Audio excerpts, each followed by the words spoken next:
It is a doomsday that is foretold in the Mayan calendar, the Chinese oracle of the I Ching, even an internet-based prophetic software program. 2012. A date that is prophesied as the end of the world. But is there any science behind this dire prediction?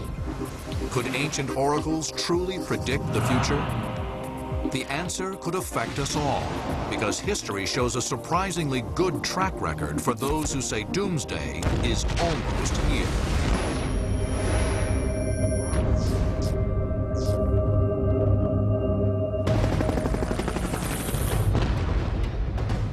There are wars and rumors of war, signs and warnings.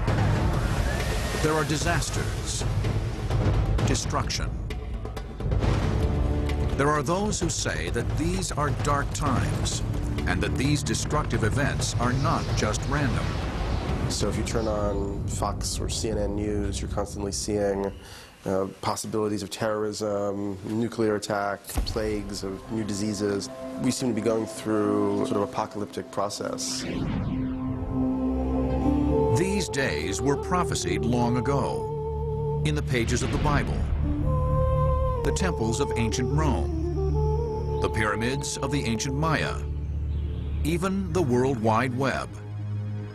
We have a number of prophecies that all seem to imply that something is going to happen in the 21st century. It ties into a number of prophecies made in the Old Testament, these warnings of coming judgment, of a coming doomsday because people are not following the rules of the law. More than one oracle in history points to a single date, a disastrous convergence not far in the future. The Mayans talk about December 21st, 2012 as being the end of this cycle. The ancient Mayans of Central America created a calendar so precise that it could predict lunar eclipses literally thousands of years in the future.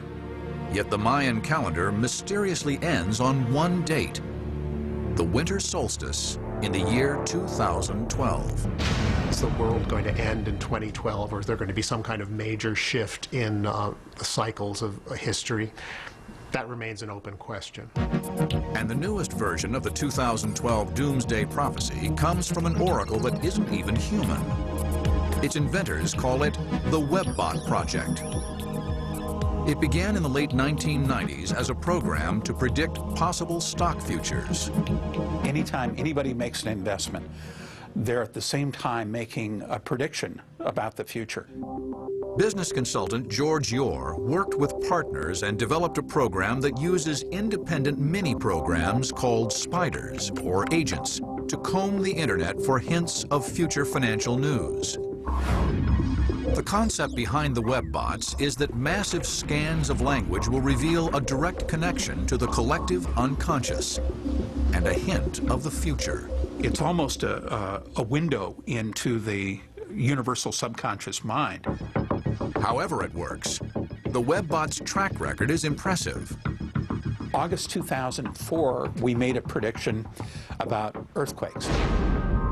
We predicted 300,000 dead, the water rising, which turned out to be the tsunami in December of 2004. The WebBots also foretold the anthrax attacks in Washington, D.C. in 2001, the massive East Coast power outage of 2003, the destruction of Hurricane Katrina in 2005. But it's the WebBots' prophecies for the future that are most disturbing. If the WebBots are correct, we should see a series of escalations leading to, I don't like to say it, but something like limited nuclear war in 2008, 2009 kind of time frame.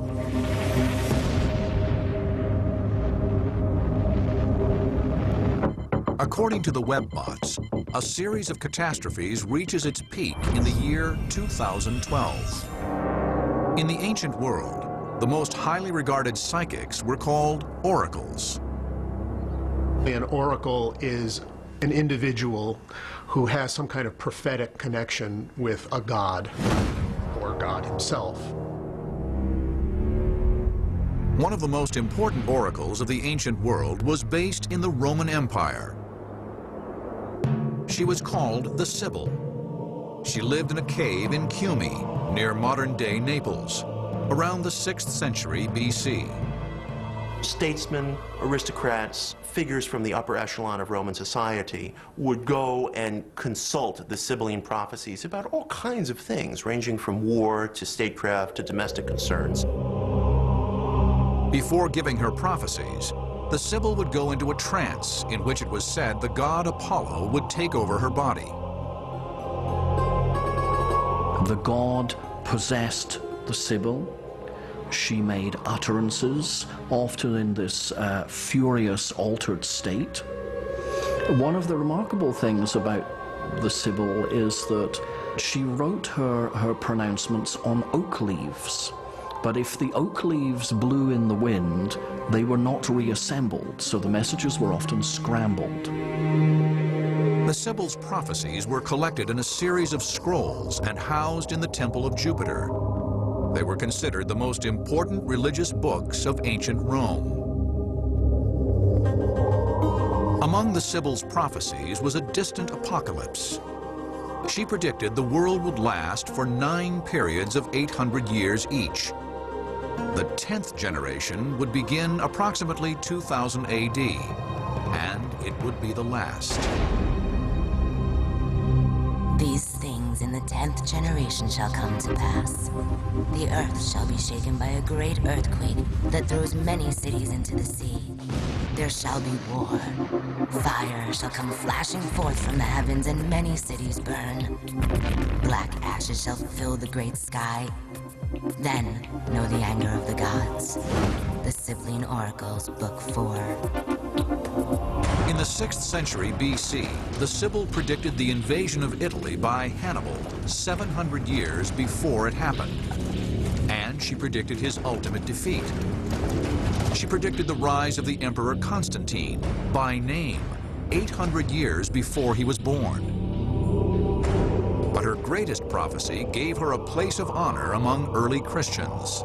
In Virgil's 4th Eclogue, he has the Sibyl give a prophecy of a new age coming, a new golden age, and a child who would be born who would initiate this golden age. This was written, I believe, say around 20 BC. Later on, Christians took this as a prophecy of Christ. The Sibyl's prophecy of the coming of Jesus, 20 years before his birth, caused her to be revered by early Christians. And even Michelangelo gave her a prominent place in the Sistine Chapel. No one knows how the Sibyl saw into the future, but a new archaeological discovery suggests that the source of her prophecy was not God, but gas. The evidence comes from another oracle of the ancient world, this one at Delphi, Greece. The most famous of all of the oracles was the oracle at Delphi. At Delphi, it is thought that the god Apollo could inspire a person who could be a priestess of Apollo to foresee the future. Delphi is a small village about 100 miles from modern-day Athens. From the 8th century BC to the 4th century AD, pilgrims traveled there from throughout the Mediterranean to pose questions to the priestesses of Apollo.